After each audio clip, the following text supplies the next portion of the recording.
That should get the job done. It's hard to write on rocks and make it very legible, but they'll get the message. The thing I hope is that they don't find this chair and that note about 100 yards that way. I hope it's at least a mile that way. That would make me happy. 2 miles.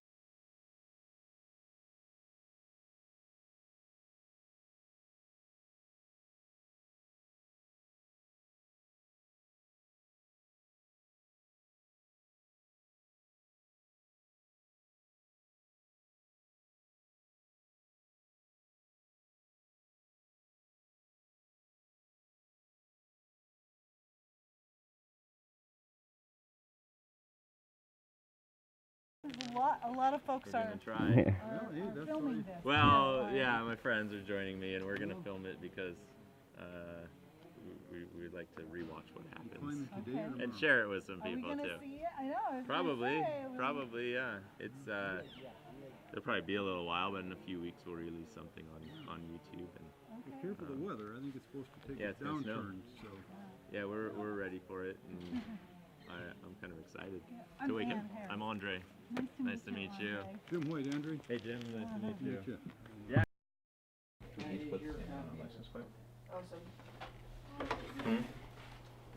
Actually pick mushrooms.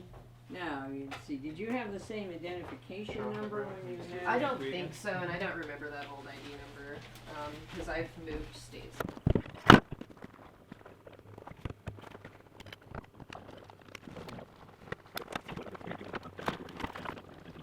It's gonna be awesome until it's not. I'm afraid when it's not, it's gonna be pretty soon.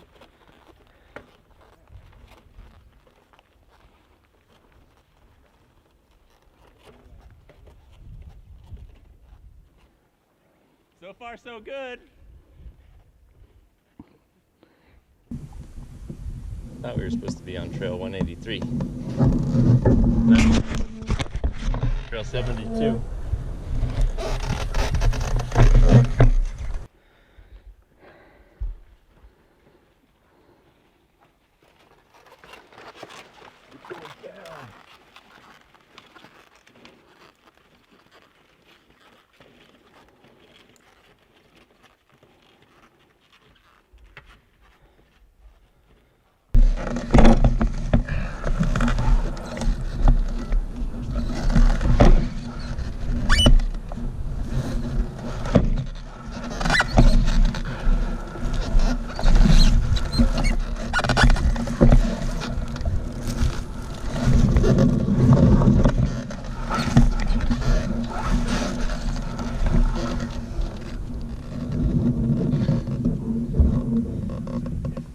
Shortcut.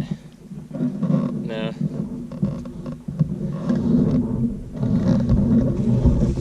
Just thought these plants would give me more stable sand, but probably won't.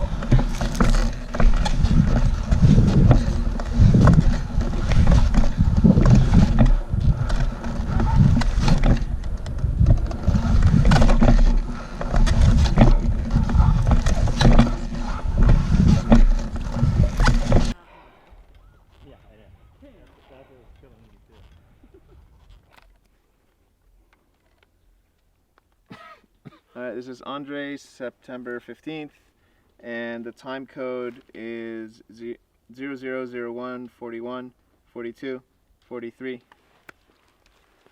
Can we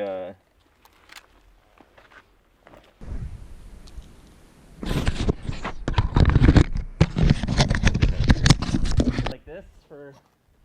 I mean, I may look out of place, but he looks like a total tourist.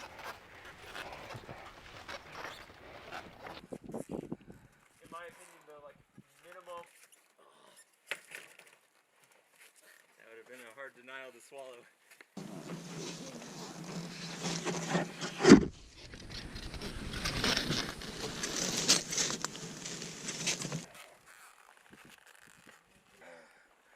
Let's mount this puppy. It's gonna have to be puppy.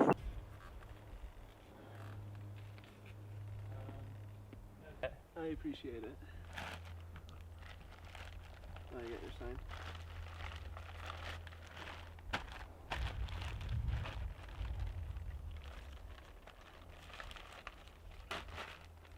He said pee-pee.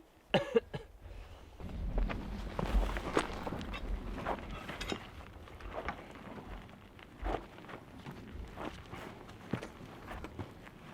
crappy part is I cannot push off the tag.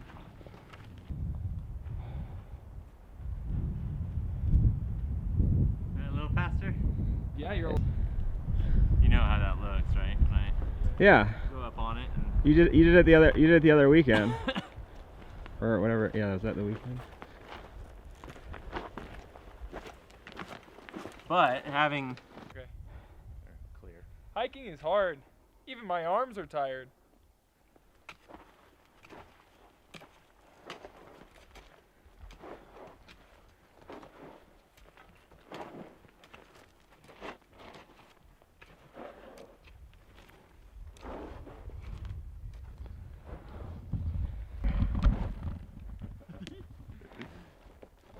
Which side it's on? I'm not sure I do. It That's might, not what the commercials say, and I believe the commercials. if that shit worked, wouldn't be any bald men, I don't think. Not that I've ever tried it, but I imagine it doesn't work. I feel like it just put more hair on my back than anything, and not really Yeah. helping anybody's situation out at all. If that's the case, then people would think I've been taking a lot of Rogaine. Like if they. That's totally worth it, Jeff Jackson.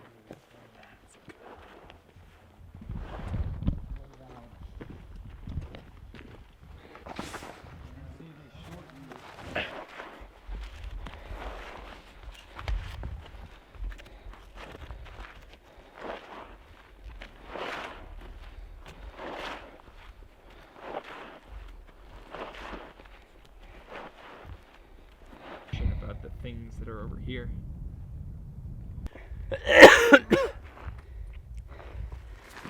Getting actually pretty tired, and we're just over 2 miles in, and it's just slow. You can actually just feel the altitude a bit, and it's almost 5. So instead of 3.5 or 4 miles, we're looking at not many miles, maybe 3 if we're lucky. Maybe some new muscles at work. This pack is heavy, and still got a long ways to go, but we're keep plugging away. All right, you doing it, Jackson? Oh, okay. You want to yell up to film you? Yeah, I'll just keep going. Going? Yep. Andre's kind of hitting that point where he's fatigued. He's kind of zoning in on what he has to do. He's not talking as much. He's just kind of doing his thing, going up the mountain. And this is a pretty normal part for him, but this is where it gets interesting. It's a pretty normal part of the first mountain we've ever been on. But it's pretty normal, but it's where it gets interesting, guys. Just kidding. God, Jackson, you totally blew it. Can we cut that into? Yeah. Good? No. Yeah. No.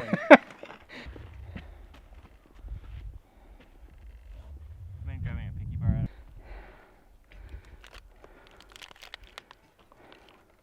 We just couldn't do it. Yeah, that's how it goes. Hey, but hey, all the power for turning around Yeah. and doing the right thing. I mean, we'll Yeah. try again next week. Yeah. Cool. He has sewing machine. So you could say it was a Swedish effort. Oh, there we go. Swedes are smart. They really do a lot.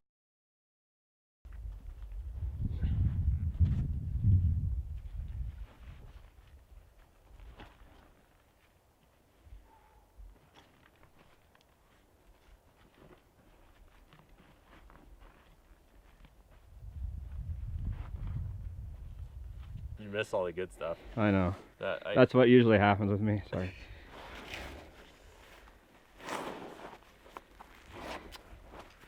What's for dinner? You're cooking. Oh shoot, no. I think I just pulled this mic off again. That's a shocker. Alright. First day, good job everybody.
How now, brown cow? How now, brown cow? How now, brown cow?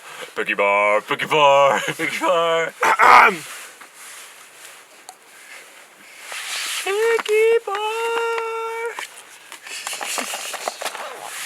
The one on the rock fall. It's gonna be a good one. That was a good one. You know what? Because my voice actually was beautiful. It sounded really good.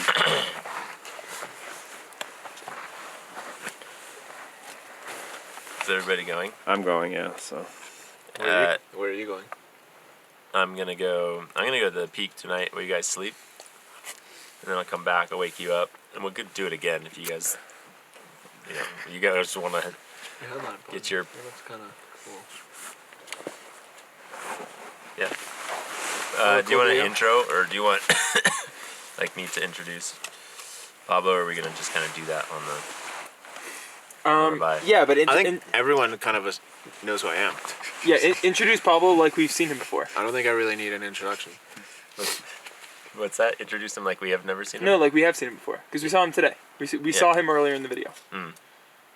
Like this is our sit down with Pablo. Well, I know that. Can I what?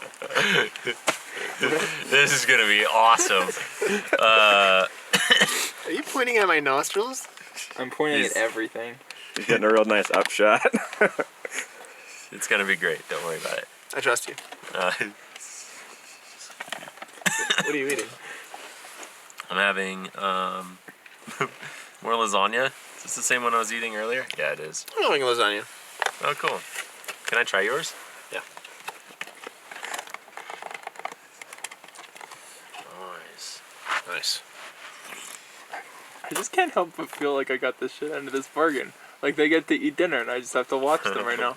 Yeah. Welcome to film Goes world. with- yeah, it The goes amount of with the fucking job. times I've had to film people eat their fucking meal while I haven't eaten in 12 or 18 hours. It doesn't bother him though. No. When you did covered the paragliders in Alaska, Yeah. then you guys dropped the food stashes. What kind of food would you guys have? Well, that was for them. That wasn't for us. So where did you get your food? We got our food airdropped Oh, okay.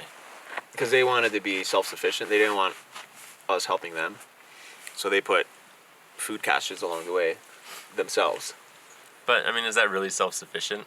If you go ahead, they just went with a helicopter before their trek, and you did it during. Yeah. Is there a but, big difference there? I mean, it's the idea of like once you hit the go button. And needing to get to them. Yeah. That's I mean, it. it added a total different element. Well, yeah, it did because they needed to actually. There may have been a better route that they realized along the way, but they were relegated to go that way so that they can get their food. Can you tell me about the goal for that shoot? It was the Alaskan Range. You went up to document two The goal guys. for us or the goal for them? The goal for the athletes. They wanted to cross the entire Alaskan range in a Volbiv manner. So Volbiv is Volbivy is like voler is French for flying, and just the whole concept of using your paraglide to, get from point A to point B,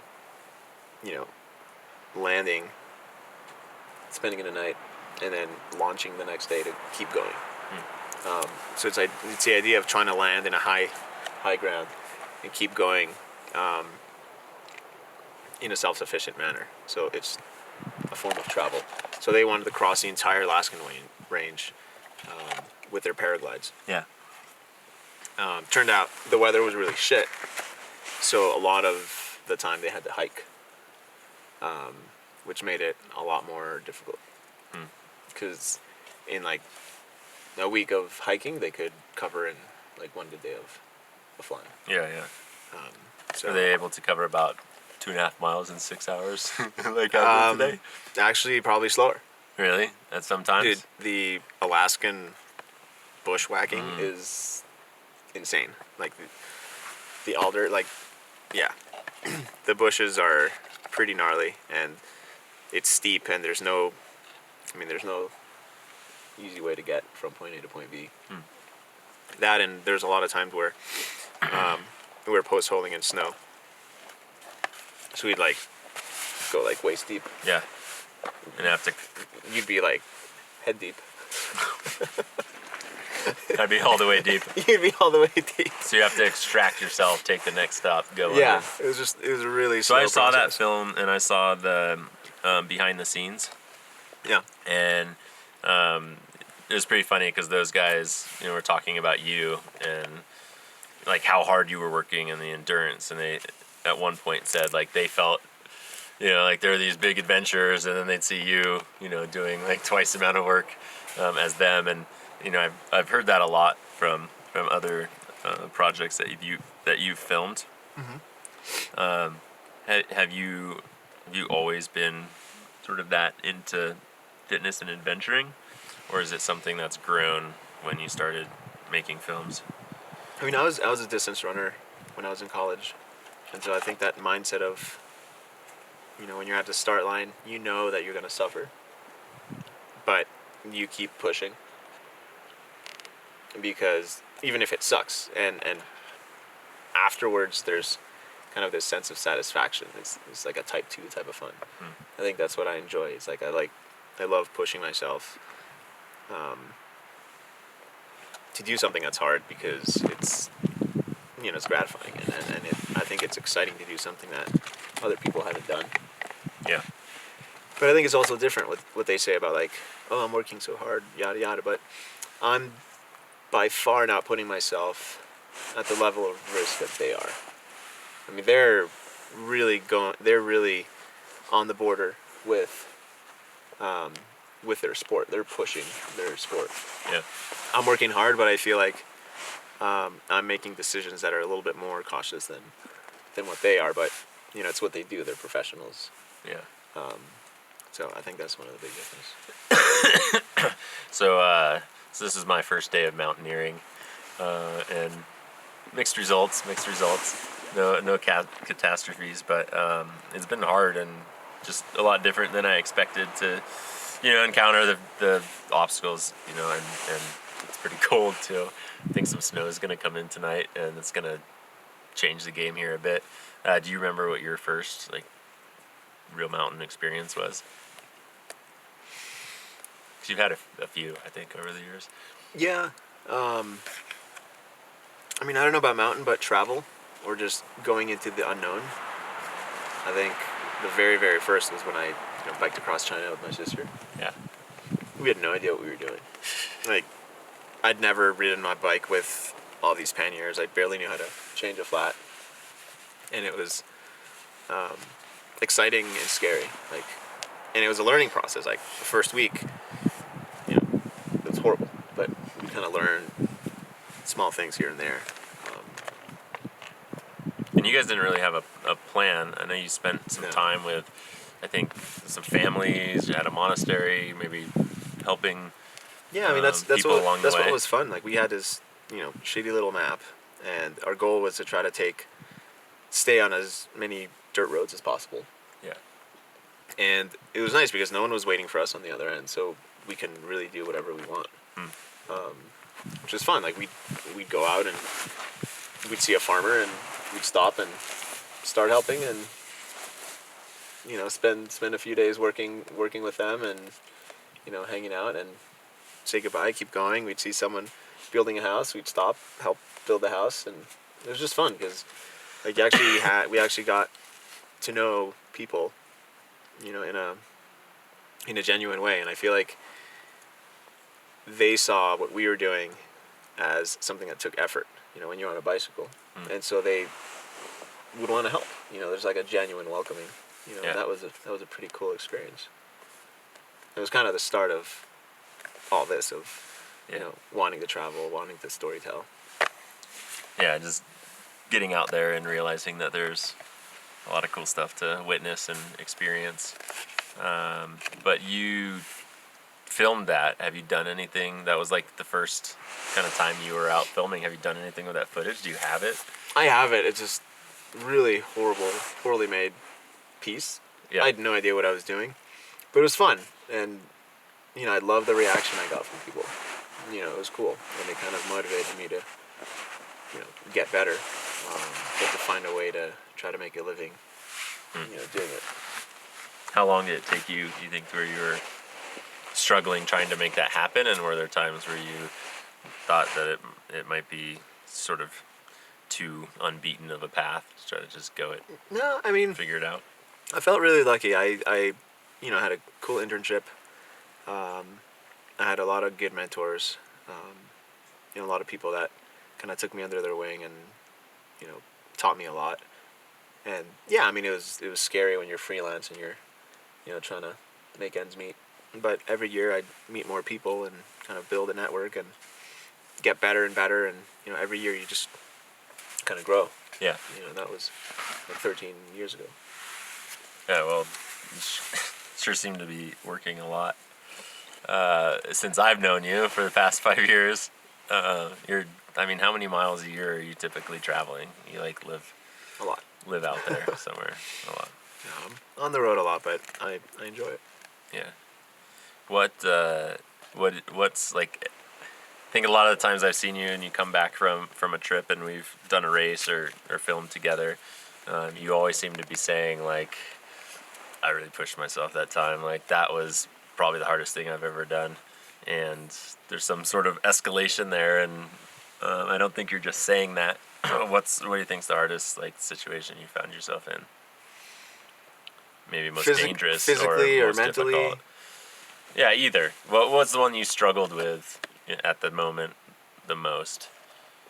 I mean, one of the physically hardest ones was that expedition I did in Greenland. Yeah. Because we traveled, several hundred miles with. What was that? Can you just describe the expedition? They basically followed 3 athletes, Sarah McNair, Landry, Eric Boomer, and Ben Stooksbury, and they kite skied across the Greenland ice cap, towing their kayaks, and then kayaked down the most northerly river ever kayaked, negative 35 degrees, and they were going down like 20-meter waterfalls. It was insane. Yeah. And we had just massive backpacks, and it was just cold, and Sarah's just militant. They were just pushing and going, so we had to keep up with them and then get ahead of them. Yeah. So physically it was just, it was a lot. But, I mean, I'm pretty psyched with how it turned out. Yeah. People seem to enjoy it. I remember seeing some of the footage, and it's like a river but on ice, right? So it's just water flowing through ice. Had anybody ever navigated those waters before? No one had ever been there. Yeah. Like, I'm pretty certain that we were the first people ever, on that river, which was a pretty cool feeling. Yeah. There's not a lot of places I feel that are that, pristine. So they would have to, hike out and sort of look around each corner and see what was there? Yeah, I mean, they were smart about it. What they would do was they would haul some gear, to an end. And as they're hauling, they'd be checking the river to see, if the river's calm, then they could, go down with more of their gear. Yeah. But if not, they'd hike everything else. A lot of work. Jesus. It was a lot of work. What? So besides filming me, because I'm sure that's the favorite activity. What's your favorite either subject or sport or environment to film? What do you get most excited about, in the morning if you're gonna go shoot that day? Yeah, I get excited by something that just has meaning. Something that is not just some crazy adventure, but something that actually is has a little bit more worth, in a sense. Not that adventure isn't worthwhile, but I feel like I get a lot of satisfaction filming a story that I know is gonna make a bigger difference. I think it's raining. Is it raining? Cool. Mm-hmm. Yeah. I mean, one of the stories that sticks out to me was a film I worked on called Life According to Sam. Yeah. Yeah, that's awesome. And I mean, that's probably the the most meaningful thing I'd worked on. Yeah, that was an incredible story, but just like what an awesome guy he was. So you should just Google it. Everybody should go Life check that According to out. Sam. It's Yeah. that guy will leave you thinking, definitely appreciating what you have, but like what a smart kid. It's amazing. Do you guys have any questions for Pablo while we got him here and before we run for the tents? Yeah, I do actually. What did you do to keep up with the folks in Greenland? Like, how were you keeping pace with them over land and then on the river? Well, we did it in sections. We filmed them on the first part of the expedition until they got to a point on the Greenland on the ice cap where they could where they started kite skiing. I don't kite ski. So there's no way that we can keep up with them, and the last thing we want to do is like slow them down. So they self-filmed like the majority of the crossing, and then we met with them at the tail end in the transition between the ice cap and the land. And so from then on, we were basically on foot, and they were either on foot or on kayak. So we were basically just on foot trying to keep up. Wow. And what about the expedition in Antarctica? I mean, I'm very curious how you even keep up with people like this.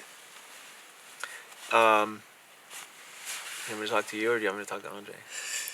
Either one, I don't mind. You don't mind? No? Jackson deserves some love. You can talk to Jackson. Okay. No, the Antarctica was a big challenge because, there were 6 athletes. And, I was working with Cedar Wright to make a documentary. And it's definitely a challenge trying to follow 6 individuals, on your own. So it was just every day, we would decide like who I would go with. And they'd usually stick in teams of 2. And keeping up with Alex and Cedar was pretty tough because the method of climbing that they use is called simul-climbing, which is a very fast way of climbing. And so I had limited ability to film with them.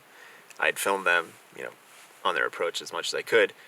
They would self-film, and then I'd rely on my drone to follow as much as I could. Conrad and Jimmy, they were doing more of a big wall ascent, which was a multiple day project, which made it easier for me because they would have lines fixed and I could ascend up and film with them as they're climbing. And with the ladies, Anna and Savannah, they were doing more of a like alpine approach, and so it made it easier for me to also keep up with them and film. So it's kind of different with everybody. But most of the time, like we'd be, skiing out, to the objective and then coming back to our base camp. Yeah, those were really long days. When you're getting ready for an expedition like that, are you excited about the challenges that the transportation and bringing all of your equipment around is going to take, or is that just part of the job in order to really get a good product at the end? Well, of course it's exciting. I mean, every job is different. Every job has its challenges, and I think it's those challenges that make it exciting because there's no clear cut, you should do this way. There's probably a million ways I could have, approached Antarctica. Probably several more that would have been way better. But it's just problem solving, and I think that's what's fun about it. When there's no template, you just try to figure it out, and sometimes you fail, and you learn from that, and then sometimes you don't, and it's great. Absolutely. So you got asked to come film for that shoot. I think you had spent time with Alex Honnold in Angola, right? And he kind of pulled you into that project. So what's the first thing you do? I mean, I'm imagining you hadn't been to Antarctica before. Or had you shot in Antarctica? No. So what do you do to learn, what you need to know to go sort of fortunately, try to master an environment? I had shot in a lot of cold environments. Yeah. And so I was used to the cold. But, Antarctica is a very different place, very different landscape. And so it takes time just to kind of get used to it. The climbing was very different, and yeah, so you kind of draw from past experiences and you kind of try to figure out, but there's always going to be surprises. I wondered how do you climb down there? I mean, How cold. Yeah. And you're trying to climb rocks. I imagine some climbing you can do with gloves, but I'm imagining at a certain point you gotta take the gloves off. Like, how is it possible to climb rocks in weather so cold? I think a lot of the time, I think it was timing for a lot of them. They would try to hit the wall when it was the hottest, and I do believe most of the time they had gloves no matter what, which just brought on more challenges for them. Yeah. But I could be wrong. I'm sure Alex probably took his gloves off, but they were always moving fast. Yeah. And that's what, in their mind, was safer. You know, their method of climbing, people would say is more dangerous because they're both kind of tied in and they're always kind of moving. But the fact that they're moving means that they're staying warm. Yeah. You know, in other aspects, like with Jimmy and Conrad, one of the things that was hard for them was, you know, they'd be belaying for like an hour, and then they'd have to start climbing, but you know, they can't feel their Sitting there fingers. getting cold, yeah. Yeah. So it was brutal. Yeah. Yeah, even today, I mean, it got a bit chilly, and just moving is totally different. Anytime we stop, it's like, okay, this is not going to work. But yeah, moving seems to be the key. But you feel after only one day, you're way more knowledgeable about, or you'd approach this differently. Oh yeah, there's Right? tons of changes that I would make, and so that's great. Like wishes that I would have for you Yeah. know, gear and all of that. But yeah, and that's how you build. You know, you suffer and you fail, or you learn and you come back next time and you do a better job. Yeah. Which is awesome. What's one environment you haven't filmed that you'd like to, and that you would maybe need to learn a lot to do it? Oh gosh. You know, I've always been fascinated with underwater, but I've just never put myself in a situation where I've just never gone through the trouble of learning, you know, getting scuba certified and all that. But it's just there's so much to do. Like there's only so many things economies you can do. of time and money. Yeah, and there's all only that. so many things you can do, and if you really want to be a good, you know, cinematographer underwater, that's another investment. Focus. Yeah.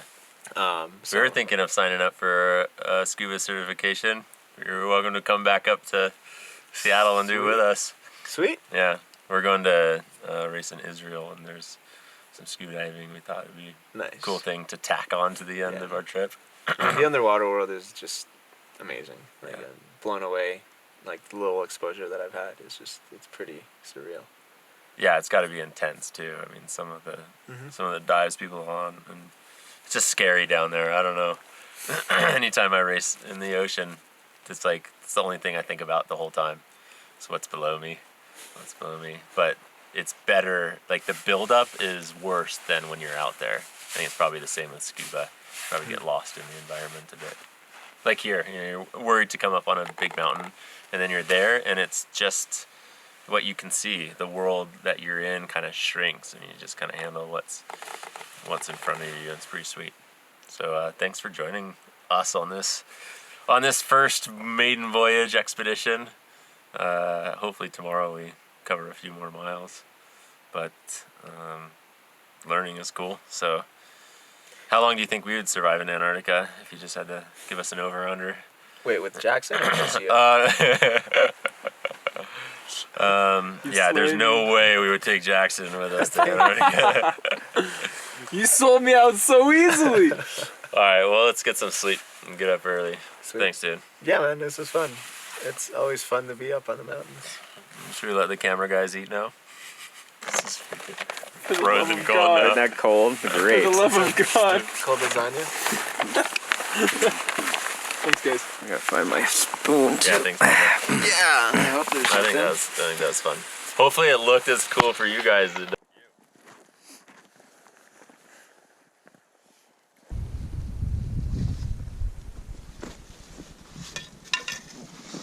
Okie dokie.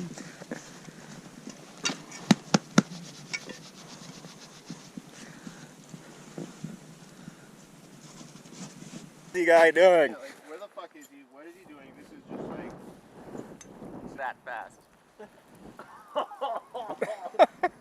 God.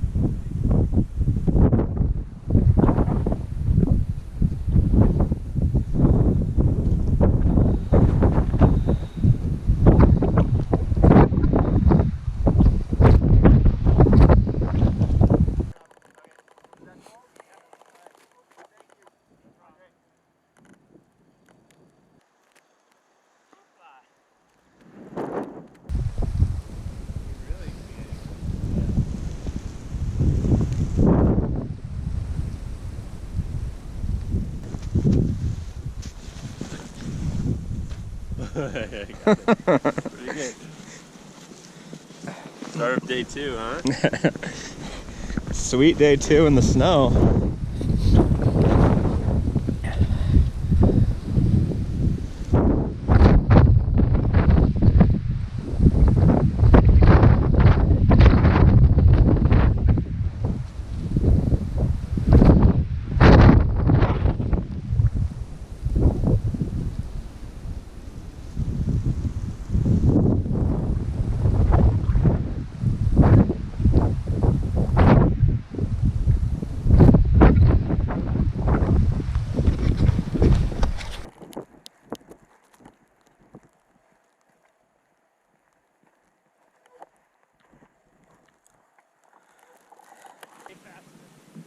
Yeah.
Can we just get on the record where Jackson is at the moment? Where is he? Jackson's still asleep in the tent.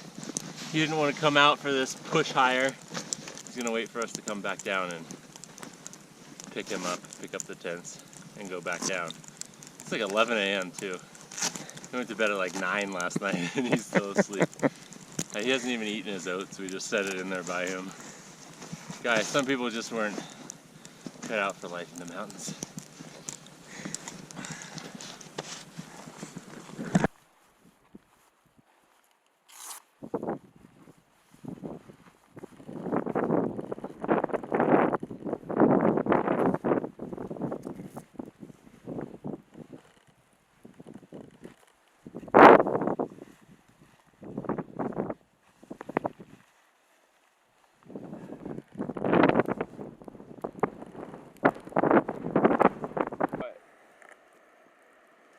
To that point where it might be good to get a shot with him for a few different episodes.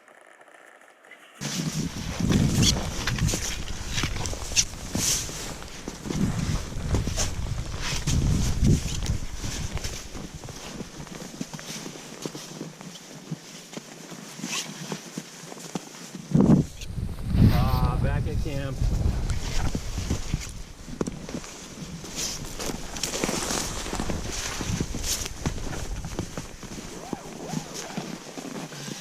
Honey, we're home. Hey, it's Jackson. He's awake. And he looks happy. I'm doing a little bit of drying. That was our summit. We didn't make it. And I don't really care at this point. There's a lot of work to do to go get a summit. But we're going to get a summit soon. Maybe not soon. Sometime. How far did you get? Where'd you go?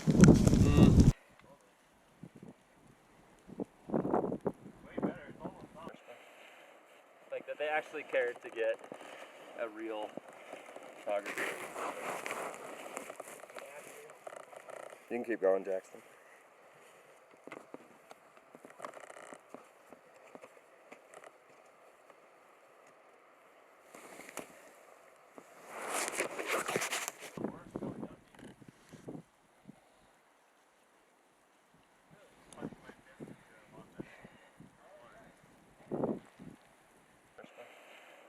Like that they actually cared to get a real photographer.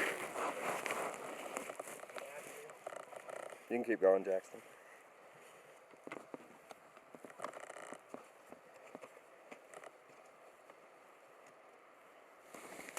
Oh, back in my chair. Now gravity will do most of the work, I hope. But not too much work. 'Cause I don't want to die. It's funny how easy getting over a rock is when you don't have to push very hard. The wheel just kind of does its thing.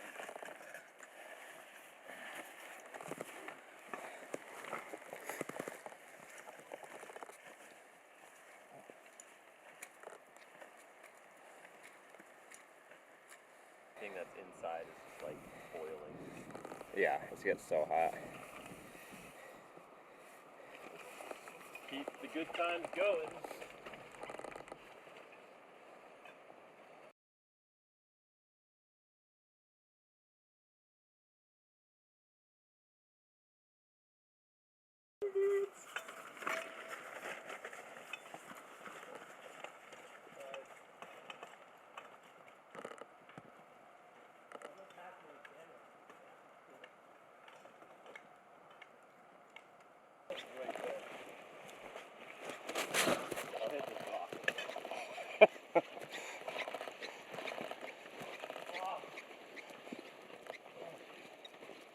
Dude, it's got a flat tire.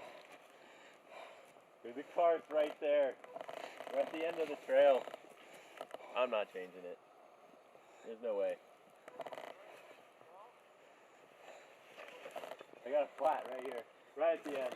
It's just hilarious. Probably the funniest thing that happened to me. Pablo, my friend, I enjoyed this. It was so nice to have you, and I'm so appreciative. I'm shutting my eyes because It's very emotional. I just have difficulty saying what's in my heart. But it meant a lot that you came out, and although we didn't make the summit, I think it was very valuable. I think we learned a lot. Learning experience, yeah. For your first time on the mountain. Totally. And, I mean, I think if we would have allocated more time, more than 2 days, we probably easily could have done it. And what most of you don't know is we met working on this project Joyrider, which is a film about my attempt to qualify and do the race across America, to be the first hand cyclist to do that race, and the very first qualifier that we filmed was me getting in over my head and not finishing. So I think you brought 2 left gloves. Yeah, probably. There was a couple long nights before that race. It was chaos, and it was pretty much the same thing before this climb. You know, I was like, nothing was ready. I didn't really know what I was getting into, and that's how I learn the best. Is going out and just kind of suffering through it. It's easy to get disheartened when it's not going that well, and it's just progress is slow. But you know, it took us. We were working together 3 years before I actually qualified for Race Across America, and eventually we made it happen. And even then, we had no idea. Yeah, it would be successful. Yeah, so this is the wheelchair that I was trying to use, and these are the pants that I sewed a couple nights before, and all of them have major shortcomings. The hard thing is, like, this chair needs to be, I need a new chair that's built purposefully for trying to get up mountains and on trails, and like how to make that happen, you know, we could find 10 grand and go get someone to build me something, but I'll be figuring that out. I mean, it comes down the hill pretty well. Well, what do you need to make it better? I need to be able to put much wider tires. I mean, as you saw, I was just sinking in the sand and not really floating over rocks. It needs to fit better. This is like huge, just swimming in this, so it could be much smaller overall. I think get me a bit lower to the ground. Yeah, because you were saying if you're lower, you can kind of push yourself off if there's a big rock or something. Yeah. I mean, I could almost like swim up some areas that are steep, and a couple times I was able to do that when you had roots to grab. And I mean, it's falling apart too. The braking coming down is horrible. When I squeeze this, the front brake has no weight on it because Pablo's not always sitting there, and it just all that happens is you lose steering. So what I need is disc brakes running each rear, and that would make it a lot safer. An amazing thing would be if these wheels would ratchet and only roll forward, so that my forward progress is preserved. So what happens is on the steep sections I push forward and I start rolling back before I can get back to the next push. All in all, it's close. I just can't make this chair the chair that I need. It's also out of alignment, so these wheels are cambered, but they're like snow plowing, so I'm putting more work into going forward than needs to. So there's a lot that can make the progress better. And you know, for climbing, to make a prosthesis that I can kind of walk on, you saw as I was going up the snowbanks, that if I could stand up on that and leverage it, I could almost jump off that leg and I'd be almost running. A running tripod, that's what we're aiming for. And on trails, that would be really cool. So what about your gear did you like? What about my gear did I like? Yeah. Like this hat was awesome. Kept me warm. The hat was really The hat was it looks good. This jacket was Brian's. It kept me warm. That was nice of him. I want you talking to him as much as possible. You better. You told me we could do whatever we want. Yeah, exactly. I know. I think everything. I was surprised how warm I stayed. I joined him in his sleeping bag. We stayed warm. It was good. And I mean, really warm. It's amazing how much gear goes into one night on a mountain. And if you don't have the right equipment, it's going to be miserable and potentially dangerous. You know, we got quite a bit of snow last night, but we were totally prepared for it. Mainly because a couple of our friends know what they're doing, and Pablo has most of the gear we need. So I think if we gave ourselves 4 days, we could accomplish getting to the top. Definitely increase the pace a little, and give ourselves more time. I mean, one of the things was to come down. We had 2 days to try to get, you know, part of the way up the mountain, camp, and then push for the summit and get all the way back down to the car. And you know, at my speed and the fact that we're learning, that just wasn't enough time. You know, we could have made it this time. It might have taken a week, but next time we'll be more prepared and give ourselves a couple more days. But not a bad first outing. No, it's awesome. I loved it. Last thing, I can't believe that you got a flat 100 yards from the car. I know! I was like, right next what to the car! The odds and chances? I mean, it could have happened at the top, and that would have been worse. But it didn't. I know. Right next to the car. I don't know what I ran over. Wow. I think someone put some thumbtacks right there just to try to throw me off. It was hilarious, though. I couldn't stop laughing. I had a good laugh.